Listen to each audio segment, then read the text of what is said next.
موسیقی کے حوالے سے اہل تشیع کا کیا موقف ہے؟ موسیقی جائز ہے ناجائز ہے؟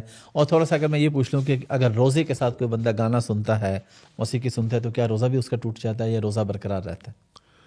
موسیقی میں پاکستان میں تو اہل تشیع کا بڑا کردار ہے، بلکہ پاکستان کی موسیقی شیعوں نے زندہ رکھی ہوئی ہے، چونکہ جتنے بڑے بڑے گلوکار گزرے ہیں جی جی سارے نامور جی، زیادہ تر اہل تشیع گزرے ہیں. اہل تشیع گزرے ہیں.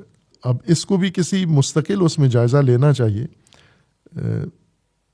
یہ اس وجہ سے نہیں ہے کہ تشیع میں موسیقی جائز ہے یا تشیع موسیقی کی اجازت دیتا ہے یا مذہب ان کو کہتا ہے. یہ مذہبی لوگ تو نہیں ہوتے، یہ تو خاندانی موسیقار تھے، جی مذہب شیعہ کا اختیار کر لیا. ٹھیک ہے، تو اس سے یہ نہیں تاثر ملتا کہ ان کو مذہب نے اس کام پہ ڈالا ہے. بالکل ٹھیک ہے، یہ ان کا خاندانی پیشہ تھا. اگر یہ تشیع میں نہ بھی آتے تو بھی ان کا پیشہ یہی تھا. بالکل ٹھیک، جیسے خاندانی پیشے چلتے ہیں.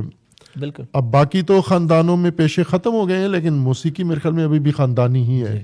باقی موروثی ختم ہو گئے ہیں. ابھی مثلا اب نائی کا بیٹا نائی نہیں ہوتا، ہاں جی، موچی کا بیٹا موچی نہیں ہوتا، لیکن موسیقی میں ابھی تک چل رہا ہے. موسیقی میں موروثیت ہے. جی جی، لیکن بہت سارے شیعہ نامور لوگ اس میں گزرے ہیں.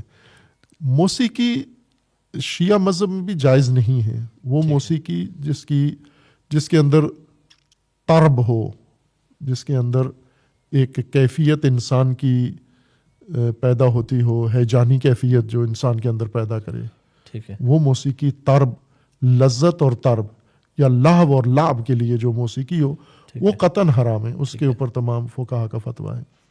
لیکن وہ موسیقی جس میں یہ نہیں ہو، یہ خصوصیتیں نہ ہو، چونکہ ہر موسیقی میں طرب نہیں ہے. ٹھیک ہے، کچھ موسیقی ایسے ہیں جو احساس تو پیدا ہوتا ہے لیکن تربیہ احساس ٹھیک ہے، پیدا نہیں ہوتا اس کے اندر، یا لذت اور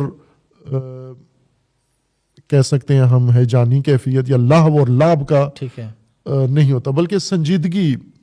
جیسے جنگی موسیقی ہے، ٹھیک ہے، جنگ میں، جی بالکل، یا مثلا پہلے تو ماہ رمضان بھی موسیقی سے شروع ہوتا تھا. جب چاند کا اعلان ہوتا تھا، جب سپیکر نہیں تھے تو کوئی ڈھول وغیرہ ڈھول سے ہی اعلان ہوتا تھا. تو یہ اس سے تو کسی کے اندر طرب پیدا نہیں ہوتا، اس سے انسان کے اندر ہوتا ہے کہ چاند نظر آ گیا ہے. یا اس طرح جنگ کے موقع پہ یا شادی میں دف بجایا جاتا جنگ بجانا، اور وہ ہاں، یعنی وہ موسیقی جس میں لہو نہ ہو، لعب نہ ہو ٹھیک ہے، اور طرب نہ ہو، ٹھیک ہے، اس کے بارے میں بعض فقہا کا فتویٰ ہے. جیسے رہبر معظم ہے ٹھیک ہے، آیت اللہ العظمہ خامنئی تمزلو، ان کا یہ فتویٰ ہے کہ اس موسیقی میں کوئی حرج نہیں ہے جس میں یہ خصوصیات نہ ہو. لیکن کچھ ہمارے فقہا ایسے ہیں جو مطلقہ غنا مطلقہ حرام ہے، چاہے وہ قرآن پڑھنے میں ہو، اذان دینے میں ہو، یا جس میں بھی ہو. وہ جیسے اہل سنت کے بعض علماء ہیں، جی جی، وہ مطلقہ اس کو حرام سمجھتے ہیں. لیکن درست یہی لگتا ہے کہ مطلقہ شاید نہ ہو حرمت اس کی، ٹھیک ہے، وہی مشروط ہے حرمت ہے اس کی. اور روزے کے دوران اگر کوئی گانا سنتا ہے تو اسے روزہ ٹوٹ جاتا ہے یا روزہ برقرار رہتا ہے؟ نہیں، روزہ نہیں ٹوٹتا.